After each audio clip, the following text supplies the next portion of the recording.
impor itu akan masuk pekan ini untuk memenuhi kebutuhan dalam negeri.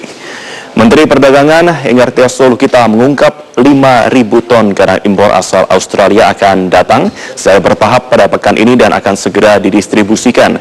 Enggar menjelaskan waktu dekat Kementerian Perdagangan akan melakukan penetapan kadar garam bersama KKP. Hal ini sejalan perlunya penyesuaian terkait Peraturan Menteri Perdagangan Nomor 125 Tahun 2015 tentang ketentuan impor garam. Khususnya klasifikasi garam. Pada aturan ini pemerintah mengklasifikasikan garam industri dan konsumsi sesuai kandungan natrium klorida atau NaCl. Garam konsumsi dipatok dengan kadar NaCl 94,7% hingga 97%. Sedangkan garam konsumsi dipatok dengan kadar NaCl di atas 97%. Nantinya dalam rapat bersama Kementerian Kelautan dan Perikanan akan dibuat standar garam hanya satu jenis dari 94,7 ke atas merupakan garam konsumsi. Hasil yang dicapai yang garam konsumsi itu tetap harus ada rekomendasi dari KKP dan tetap masih PT Garam yang impor. Kenapa?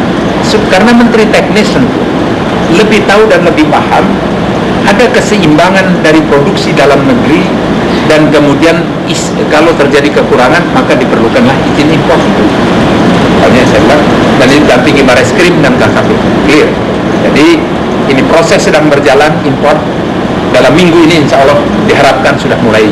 Pemirsa, pemerintah menjamin impor garam hanya untuk memenuhi kebutuhan industri dan konsumsi di dalam negeri. Pemerintah juga melibatkan Satgas Pangan untuk mengawal proses impor garam agar tidak terjadi penyelewengan. Pemerintah memastikan keputusan mengimpor garam bertujuan untuk memenuhi kebutuhan garam di dalam negeri akibat turunnya produksi garam nasional yang dipicu anomali cuaca. Kepala Staf Kepresidenan Teten Mas Duki mengatakan saat ini terjadi kekurangan garam konsumsi maupun industri. Khusus kebutuhan garam industri, pemerintah mengimpor garam 2,1 juta ton dari Australia dan India. Teten menyebut garam tradisional petani Indonesia masih belum dapat digunakan untuk kebutuhan industri karena standarnya belum memenuhi. Garam kita, garam tradisional yang diproduksi oleh petani itu memang harus diolah kembali untuk bisa menjadi standar industri. Karena misalnya industri kaca, kimia dasar, ya itu membutuhkan garam industri. Sehingga kalau kita tidak impor, maka industri itu akan terganggu produksinya. Untuk memenuhi kebutuhan garam konsumsi, pemerintah menugaskan PT Garam untuk mengimpor 75.000 ton garam bahan baku dari Australia. Impor dilakukan karena curah hujan di dalam negeri masih tinggi sehingga panen garam terganggu. Pelaksana tugas Direktur Utama PT Garam Budi Sasongko mengatakan curah hujan yang tinggi mengakibatkan serapan produksi PT Garam berkurang menjadi 3.000 ton per bulan dari sebelumnya 80.000 ton per bulan. Untuk menekan impor, PT Garam terus mengembangkan teknologi penelitian dan bekerja sama dengan sejumlah pihak untuk meningkatkan produksi garam nasional. Kami mengekspansi di sana kerjasama juga dengan perindustrian, kita kerjasama dengan teman-teman wilayah di Kupang. Itu kita telah membangun lebih 300 hektar. Itu sebagai salah satu antisipasi untuk menekan laju importasi garam. Dan itu juga sudah kita lakukan panen. Dan alhamdulillah di NTT sekarang ini sudah mulai cerah kemarau. Mudah-mudahan ini terus berlanjut ya.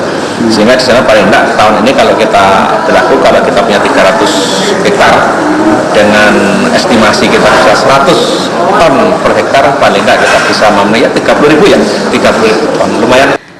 Sementara itu, Satgas Pangan menegaskan akan mengawasi impor garam agar tidak terjadi penyelewengan.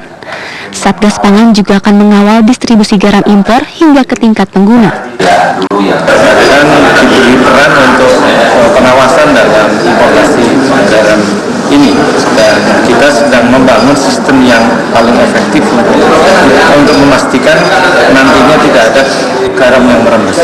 Maka langkah-langkah yang kita lakukan saat ini adalah pendataan dulu usernya siapa saja, dan kemudian itu akan datang kapan garamnya, dan kemudian kita akan mulai melakukan pengawasan tersebut. 75.000 ton garam bahan baku yang diimpor dari Australia dijadwalkan masuk ke Indonesia pada 10 Agustus mendatang melalui 3 pelabuhan, yaitu Pelabuhan Ciwandan, Tanjung Perak, dan Belawan. Tim Liputan Metro TV.